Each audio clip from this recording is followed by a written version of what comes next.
Hello and welcome to my spoken word channel.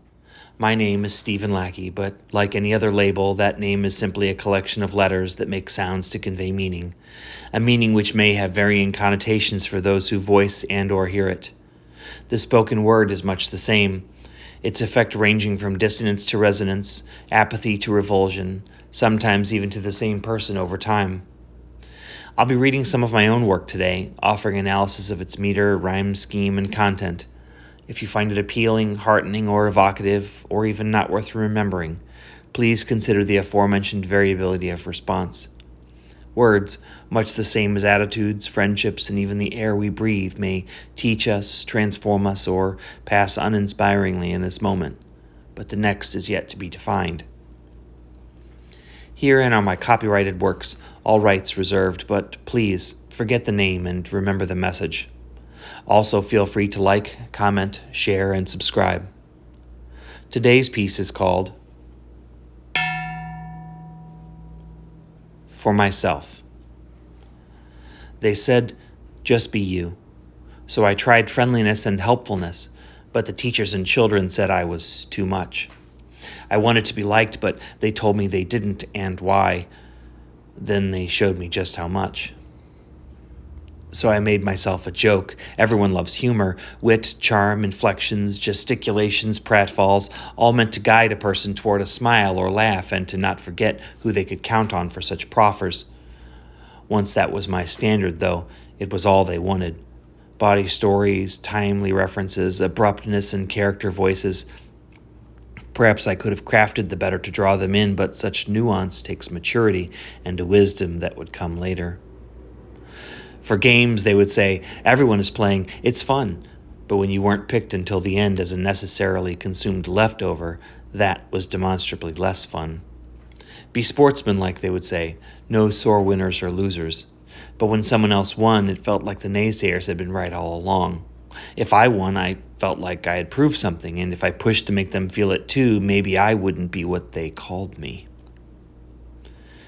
Friendship isn't any sort of game, but some rules are analogous. One can forego most particulars in favor of participation, do some things and not others, and time is a factor because all things meet unfortunate ends. I began to see the personal pain that people carried in their eyes, their countenance, and their quiet. Employing great effort, I found that I could be subtle, elicit a small smile related to yet in defiance of that pain that might grant brief respite or turn their day around. I could reach them with understanding and engender a fondness for me. Sometimes that was enough to make and keep a friend, but often they didn't stay. They took what was needed and left. Or it just happened to be their time to go. Leery, I avoided the game, but I got lonely, and I tried to become okay with it, what seemed an unreachable goal. It occurred to me that friendships depend on the other person, even if I'm witty, charming, inflective, compassionate, and or useful, even if I invest everything I can, time and friends will still fall away eventually. No one ever showed me how to be graceful in loss, and I never have gotten comfortable with what continues to be that solo endeavor. I know I have to participate, and sometimes I stumble, the calculated possibilities frying my brain. It seems to me that after so much work, I should have mastered it finally, but making and keeping friends is just as hard now as it ever was, mainly because, if I'm being truly honest, I haven't yet figured it out for myself.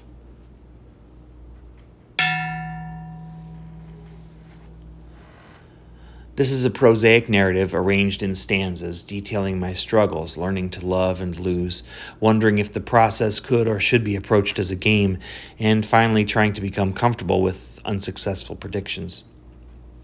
I've always been a bit of a weirdo by common estimate.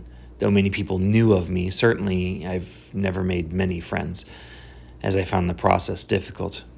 The easier method was be around, wear them down. As once my peculiarities became familiar enough, people were not as put off by them. I've only been close with 4 male peers and subject to the intermittent influences of my father and maternal grandfather.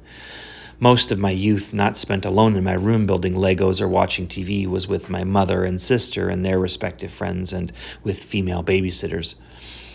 This led me to feign normalcy with a number of somewhat ingrained feminine mannerisms, a technique I've come to understand as masking behavior.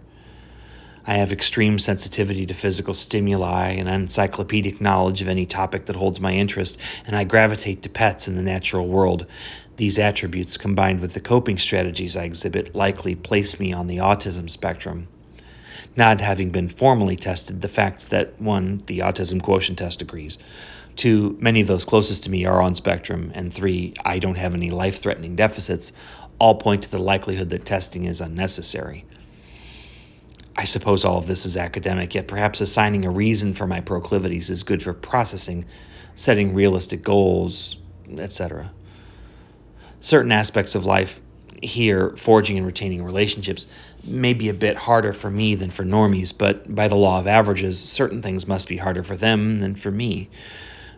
Through this piece, I wanted to explore the implication that if time passes with no additional input or change, I could have figured out what I had already experienced and had been given, this aspect of life then getting easier, but others have their own lives, and mine only gets more complex with time, previous inputs elucidating, new inputs befuddling. It disheartens me daily to be reinforced that most everyone would gladly ignore me unless I was the kind of person they wanted to meet beforehand, or unless I had something they wanted. I know the preceding might sound a bit woe is me, but if I can articulate those events, perhaps I understand it at least a little bit, and maybe in knowing where I've been, I can point my prow to clearer waters. Cynicism is, on its surface, the easy choice, but despite its position as the obvious answer, I don't want to choose it. I certainly don't want to live it. That's why I give and encourage sharing and try to be the change I hope for. It's also why I stress that the message is important, not the name. Maybe if more of us felt a nameless resonance, it could be a palliative to our aloneness, and we might be more likely to give unknowns a realistic chance. Thank you for joining me today. I hope it has been some mix of enlightening, entertaining, and thought-provoking, and if not, well, perhaps another time. You could have spent it any number of ways, but I sincerely appreciate that you've chosen to spend this time listening to phrases I have turned. I'd like to hear your thoughts as well. Drop a comment below regarding what your own or someone else's creative writing and or spoken word has meant to you. Also, subscribe to my channel if you like. I'm not sure how often I'll be posting, but if you click the notification bell, you'll be among the first to know when I do. Please also consider this. Someone now seeks resonance. This person craving agency, permission even, to become. They may feel they're of no importance, and you may be their proof to the contrary. Yes, by the consequences of your shared words, they may see a light. Share when possible and practical. Perhaps start today. Embody the strength. Find a voice. Be heard.